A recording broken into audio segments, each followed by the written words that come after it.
Hello Virgo, this is your April forecast for 2017, and this month we have quite a few retrogrades going on. So let's look at Mercury first. From April 10th to May 14th, Mercury is going to be retrograding in this sign, starting in Taurus, moving back into Aries. And what does that mean?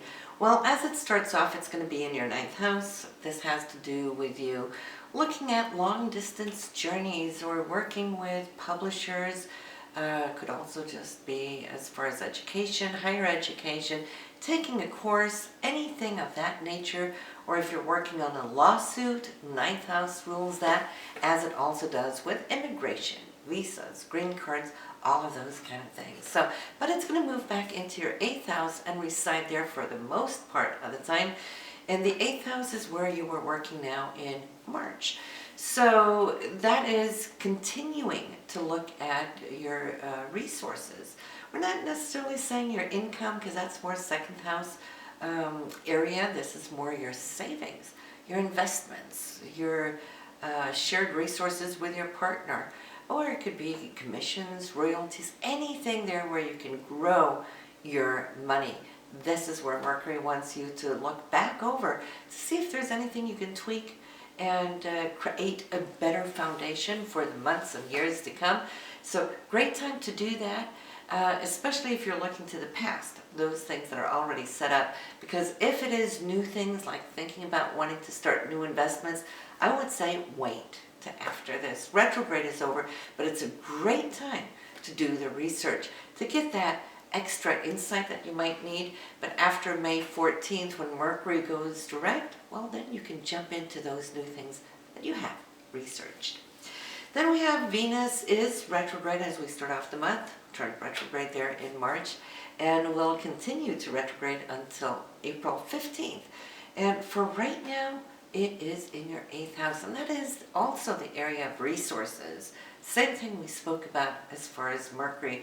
So when you have Mercury and you got both the Sun and Venus here, definitely this is a time for you to cut out a new path, to look at where has your money been going. Have you just been wasting it, spending it? Could you do more by saving it? You know, you can do a little few calculations just by saving $50 or $100 a month. It adds up through the year. That kind of thing, it's kind of like pulling the reins back just to see the long run how you can grow. And especially the more you can put off to this side, the better it is.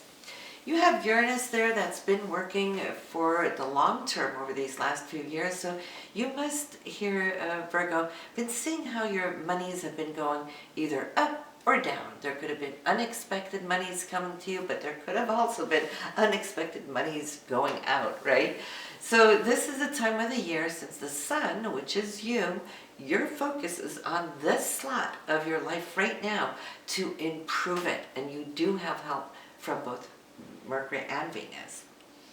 Venus will go direct on the 15th. It will be in your 8th house again, picking up speed, moving forward. It's the house of intimacy too, so you can see how maybe you can deepen the relations that you have with your partner. Then we have Saturn retrograde this month, from April 6th through August 26th. Saturn is always the taskmaster. It's asking us, it always puts burdens or responsibilities on us, asking us to rise to the occasion, to master the area of which it is transiting. And for you, it's been in the area of your home. So you might have seen for a while now here, Virgo, there's been extra responsibilities with family members, or within the foundation, the dwelling where you live, property, real estate, and so forth. Especially parents, though, can come to mind when we see Saturn here. Now, it being retrograde, it will be to August 26th. There may be situations from the past, also karmic relationships, that will now surface. But it takes some of the pressure off. It's not like when we're moving forward. That's when we're needing to act, right? Retrograde means it's time to reflect. What can we do to change things up? What can we do now to lay the foundation solid and good, so that when Saturn picks up speed here in the autumn, it will pick up on a lighter note and you will be able to proceed in a different energy. 27 degrees, you know, you're nearly done in this home environment. It's been like this for near 2 years for you, so it is wanting to finalize whatever took place there 2 years ago. We have Pluto, also Virgo, going retrograde, and Pluto for you is in your 5th house for children. So your children have been growing, which of course that's what they do, right? They grow and evolve, but in a Plutonian way, meaning that there might have been some very powerful changes, transformations taking place with one or more of them. It could be your interaction with one or more of your children too that has represented this Plutonian transformation. Sometimes it comes as a blessing because it really brings things up on a higher new level once everything is complete. But sometimes when it starts, it's really powerful and deeply felt. There's nothing like Pluto that can dig into the core like he does. So, but yes, some of this pressure is off also here, April 21st to that of September 29th. So this gives you a little bit more of a breathing room. Try to find your creativity in this period, because it is the 5th house, which really has to do with your artistic self-expression. Or even if you're not artistic or don't find yourself being artistic, it's doing those things that you like to do when you have hobby time, right? Because there's a sense of renewal and rebirthing in that. And that is also a big keyword here when it comes to Pluto. We have the moons. We got the full moon April 10th, and for you, this will be in the area of your money and income. So that is going to be the stage that's going to be highlight. It is also crossing upon Jupiter right before it turns exactly full. You have Jupiter, you're lucky. This is your 2nd house, so yes, your value systems, money coming in, money you spend, your sense of self-worth, all of those things might just now come to a sense of expansion on April 10th. Give it a day or two, one before, one after, and you'll see how this area is going to be highlighted for you.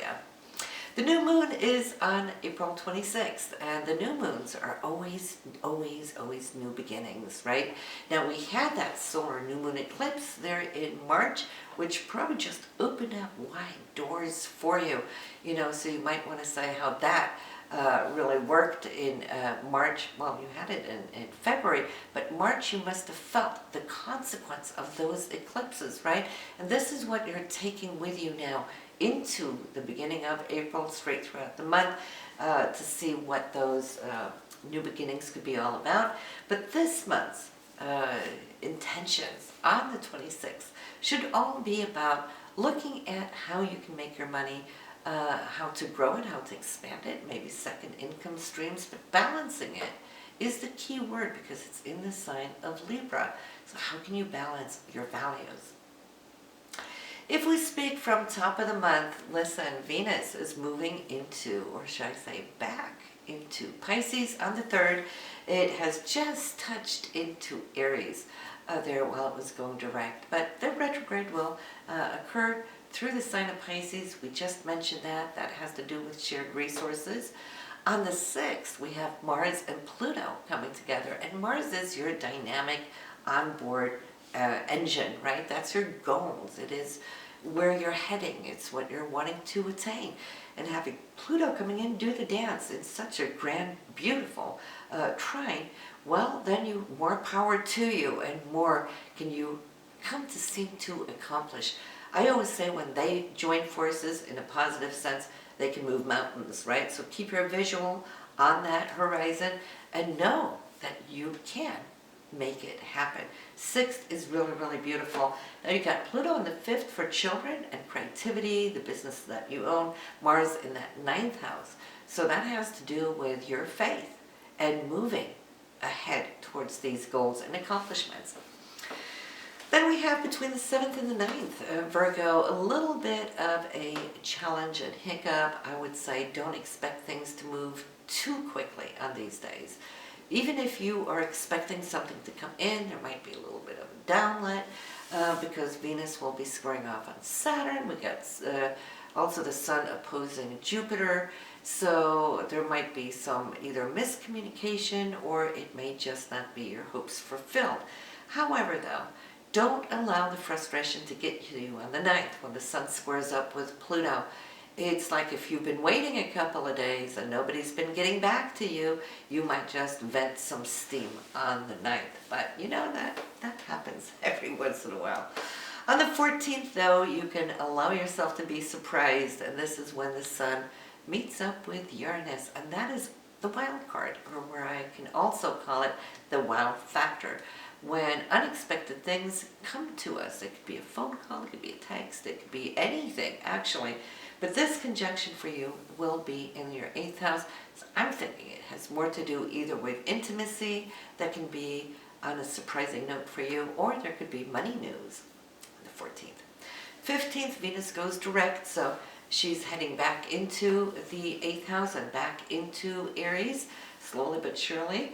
But then we have the night of romance here for April, and you want to circle that on your calendar.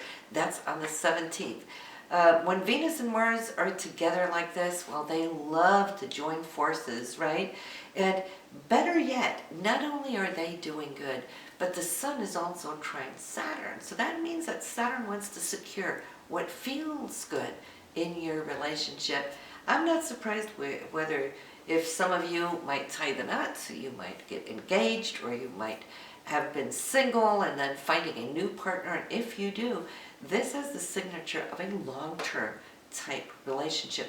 Just due to that you seem to be so ready now and so solid in your emotions that it can come across very genuine, very, very real. On the 19th, the sun moves into Taurus. This is your sister sign, Virgo, and so more power to you throughout the rest of this month. When the sun is in Taurus, it is practical, it's down to earth, it's looking at details which you love, it's looking at money factors. Taurus is always very business-oriented, business-minded individuals. You'll feel how that can be absorbed into your nature, and you will have it straight throughout this month and the beginning of next month as well. Then we have the sun and Mercury. They are conjunct. Now, the sun is in a place where it's just about to move signs, all right? So it's just hit into Taurus. But Mercury is retrograde, so they're kind of crossing each other here on the cusp between Aries and Taurus. So it's like meeting yourself in the door, so to speak. So that can be quite interesting on the 20th, how you come to experience this, because you're shifting gear into a new area of your life at the same time as Mercury's wanting to pick up things from the past. So pay attention to the 20th. On the 21st, Mars, your onboard propellant, should I say, is moving into Gemini. Gemini is versatile. Gemini is talkative. It's inquisitive. It wants to research. It wants to move around and so forth. So you can come to see how you might just feel like you have more of an itch to get out and about, perhaps. But Gemini for you, Virgo, is your 10th house of career. So every 2 years, Mars will come visit this area of your career just to spiff things up and to pull those engines up so you're cranking it here for the rest of this month and into next month as well. You can come to see there might be more projects coming your way.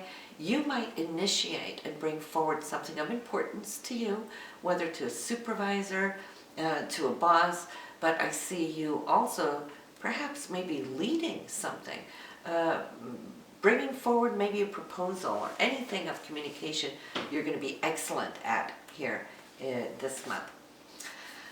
Venus and Saturn may not see eye to eye on the 21st. Venus rules love and money and romance and arts and all those things, and here's Saturn. It's creating a square, so you might not feel that you're able to flow. And Venus loves to flow when it's harmonious, but here there's a stop sign, and we want to look at why is Saturn stopping us right now. Now, Saturn, it might be a home-related situation. Maybe you can't, due to other responsibilities at home, that you've got to put something aside or create a rain check, whatever the deal is, but it's quickly moving, so it's not going to linger too long, even though, I have to say, Venus is not up to spiff when it comes to speed yet. She did turn direct, so she is direct, but she's not moving at full speed, so the aspect can linger a couple of days. Mercury and Saturn, they're both retrograde, but they're meeting in a trine. And that's interesting because the aspect in itself is super beautiful. When we have trines, we have things that we are achieving right now. We've worked for these areas, and so trines brings us blessings, but they're both retrograde. So that could possibly indicate that there could be an agreement coming to the table right now. And since it's from the past, retrograde, you're okay if you need to proceed on this or sign on it, as long as it's not new things coming in, future-oriented new things. Then I would be a little careful, even if it's a trine, since they're both retrograde. But if you, say, have a proposal from the past coming back in around now, it's okay to okay it and move forward with it. That could be the blessing.